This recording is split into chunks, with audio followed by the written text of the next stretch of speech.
Here we go again. Haven't had my fourth shower of the week, but it's Sunday and I'm likely to shower tonight, I guess. I've done my every week for this week, which is like cutting it close because I ain't gonna have no time tomorrow, and I ain't done it 7 days early as per usual. Which mean at least I've done it, I guess. Nice play with words, abductive thinking. I guess that's one of my strengths, abductive thinking. Yeah. I mean, arriving from 79 at T-Open. It's possible with abductive, but then again, abductive is not especially reversible. I'm already at the location of the film club meet. Theoretically, it's been going on for 18 minutes, but in the past, the precedent has been set that we don't do nothing for the first 3/4 hour, so I don't even feel bad about showing up late. I suppose they might not want it that way, but I mean, as long as it's happening that way, I'm gonna be late because why waste my time? It's a strict appointment theoretically, but if no one else honours it, why should I? Then again, let's put myself down to the level of all the people who don't honour the appointment. Then again, we do have a set precedent. I managed figuring out installing all the cameras. Like, I now have 3 views: interior, exterior, and in and exterior behind the bulkhead. I'm quite happy I managed it. I had all the tools I needed, which is, I guess, nuts, but that's what you get if you like things and tools. You end up with a lot of tools and you have all the tools you need for something. All the wires are completely covertly run behind the cladding, so you can't see them at all. The only indication there's a camera in here is there's a blue and 2 red lights in here when the camera's on behind the mirror for recording, mic and GPS. I even installed a neat toggle switch. Ta-da! So I can overwrite the cameras, so I don't have to unplug them or so, because they're hardwired now. If I go to countries where it's not legal.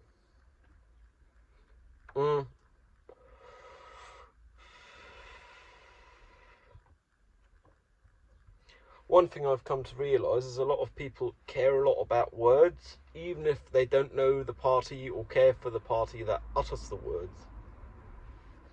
Which I find confusing, because realistically, if someone walks over the road and calls you an arsehole, I mean, yeah, sure thing, it's not nice, but why would you care? You don't know them, they don't know you, they have nothing to say. Like, their opinion isn't worth much to you. I'd say insults, or any words really, even all kinds of words, like N-word. I think the Americans use retard as R-word, I'm not sure though, because no one dares say it, so who knows. I am retarded. I am diagnosed as socially retarded, so I can say it, I guess, because that's how those words work. But in my opinion, no one should ever be hurt by anyone uttering those words, because, well, by anyone who would utter them uttering them. Because realistically, the only way they can hurt is if it's someone close and it's based on reality. And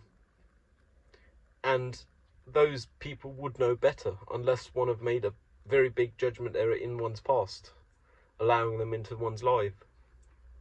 Or I guess one was conned into letting them into one's life, but then that hurts, not the actual words themselves. Like, the words don't hurt. A simple realization you believed someone who would call you those words may be the problem. But in that case, the problem is with you, and you yourself, really. I mean,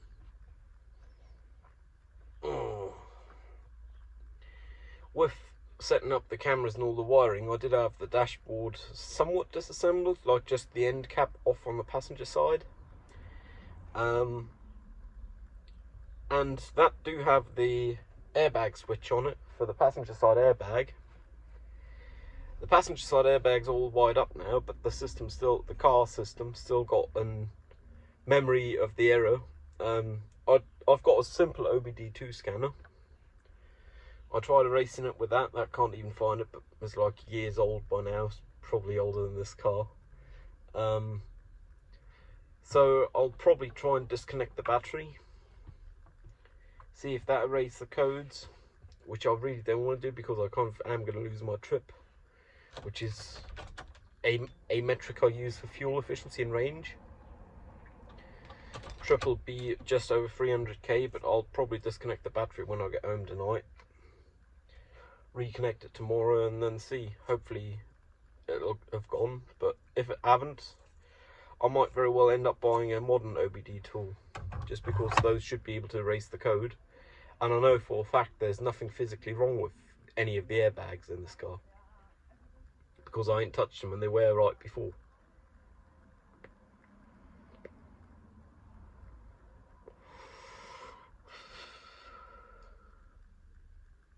Tomorrow's a big day, shooting. Working title, Smoke and Mirrors is the working title. And yes, the working title is Working Title, Smoke and Mirrors. I suspect I'll actually use the footage I'm shooting tomorrow for more than one project. And Working Title, Smoke and Mirrors might very well be my free project for the 5th semester. Like, open, unconstrained. Just because I might as well. I'm doing it anyway, and I'll be doing a decent chunk of it in my 5th semester. Well, my 6th, but the 5th for content, because I start at summer. Whereas the studies start in winter.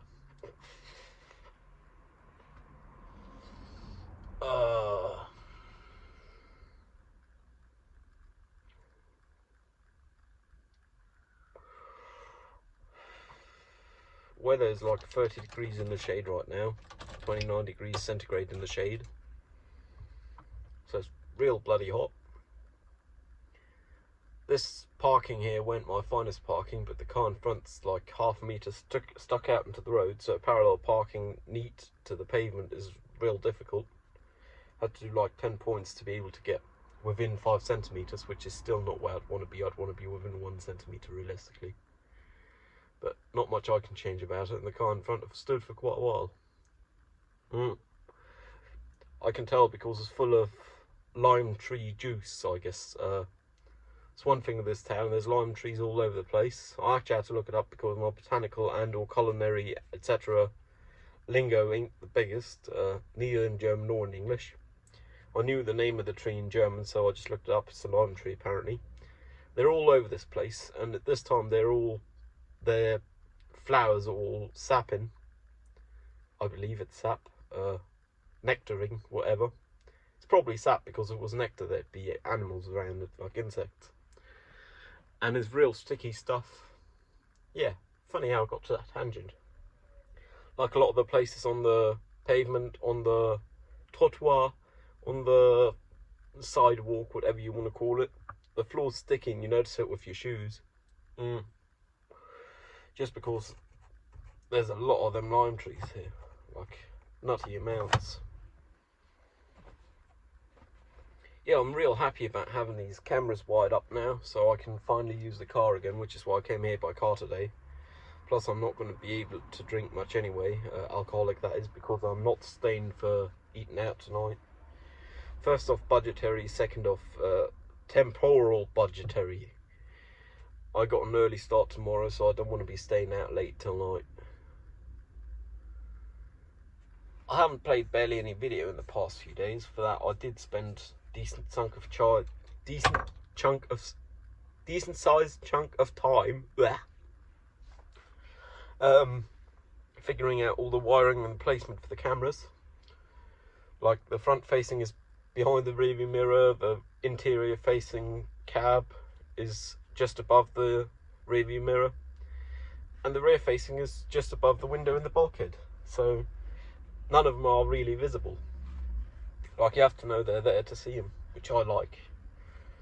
And I now also have parking mode, so if someone rams my mirror off here, my wing mirror, which is folded in, I should have their reg plate on camera, and it should roll over every 5 hours or so, assuming I don't save a load of stuff. I also installed a small Bluetooth button, which allowed me to just push the Bluetooth button to save it, so I don't have to fuddle around up there. I can just push a button on the dash.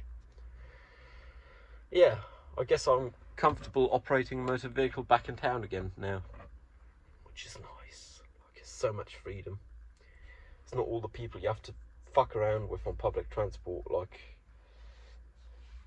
it's like with urinals on public transport, in my opinion. If there's not a full occupation, one should place oneself so as optimal spatial distribution with everyone having some space. So if there's an even number of seats, either leave the two in the centre free or sit on the centre ones, of course, assuming the corners are full. If there's an odd one, sit centre or one off of that, or corner one off of that, depending on how people are already sitting. But in places like this, a lot of people don't seem to get it. Like, if there's just the 3 seats on the edge available and the one next to it's occupied because someone has their bag on it or so, there is people who will sit in the middle of those 3 seats, which I will never understand. Yeah, but I guess that makes public transport real uncomfortable for me, so I'm uncomfortable. Oh no. I mean, I'm privileged enough to have this car, and I guess I'm competent enough to operate it, glad to say. So I guess I might as well. Then again, diesel do cost money, wear costs money. I mean, a lot of the wear will be just temporarily limited anyways, so the main constraint is the diesel. And I mean, getting here probably cost me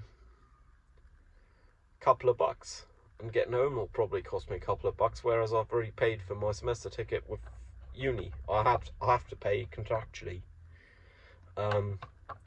So economically it's kind of meh taking the car, but improves my quality of life so much.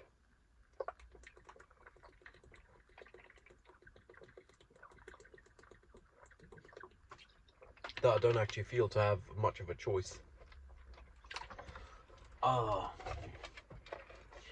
Today is film night at the film club, so we'll be watching a film. I don't know which one. Presumably I could look it up in the Discord chat group, but I can't be asked. I'll just walk in and find out.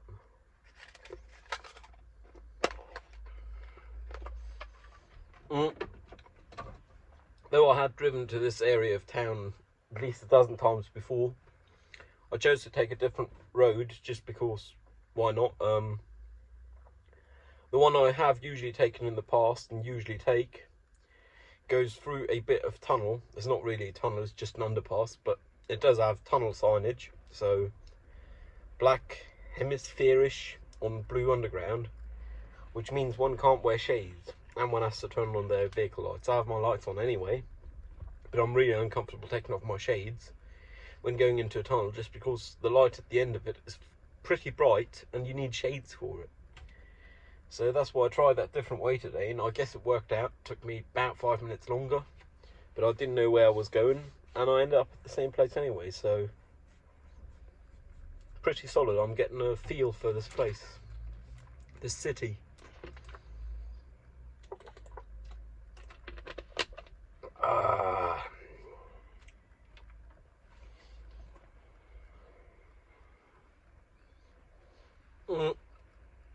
Assuming battery disconnect don't fix the issue with the airbag light, I'm probably just going to have to buy a tool, one-time tool, because realistically they'll want to do a service or so, and there'll be a free trial, like one of them Bluetooth OBD scanners for the phone. And I guess I'll use that because that's what people on the YouTubes appear to be using if they aren't using professional grade stuff. And once I've used it, I can keep it, I guess, because I got my use out of it. If it don't work, I can just return it. Then again, that's money I'm not comfortable spending. Then again, I'm also not comfortable driving a car without airbags outside of the town.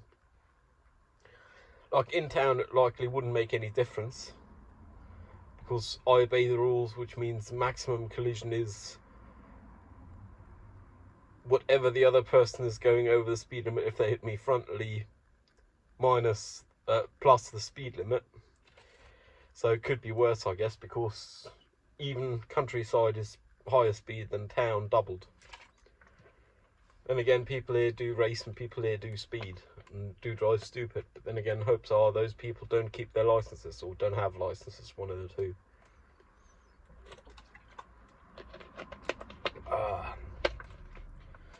I feel real tired, and that's even though I slept like 6 hours. Then again, over the past month, I think I've only slept about 7 hours a night on average. And considering that's an average, that's like owing an hour a day to the sleep overlords. Weather have been shit, but I've been running my air conditioner in my flat for about 4 hours a day. Like usually 2 hours daytime, 2 hours nighttime on a timer. Just because in the daytime is obviously more efficient because the air is warmer. But also I don't have a perfect seal for it, so I also get warm air in the flat during daytime. For the same reason as why I run it half night as well. Yeah, funny how that worked, really. I'm real happy with this camera system thus far. Should be able to do about 4 or 5 hours on loop, and it's going to record cyclic. I just have to make sure to every now and then make sure it's still recording and look at the files, that they ain't corrupt. It should last a couple of years per card if I did my maths right. That is the minimum extreme, assuming the camera's running 24/7 at driving. Whereas now that I'm parked, for example, it's only event detection, so if I shake the car, this should trigger it. But it shouldn't be recording it full on bitrate all the time when not in service. And the car's only static, so if I slam the door it might do it, but I'm not going to be sitting next to the car slam the door all the time I'm parked, because I'm parked for a reason. Yeah, I think I'm going to wrap this up here. Hope you learned something. Stay safe. See you around. Cheerio.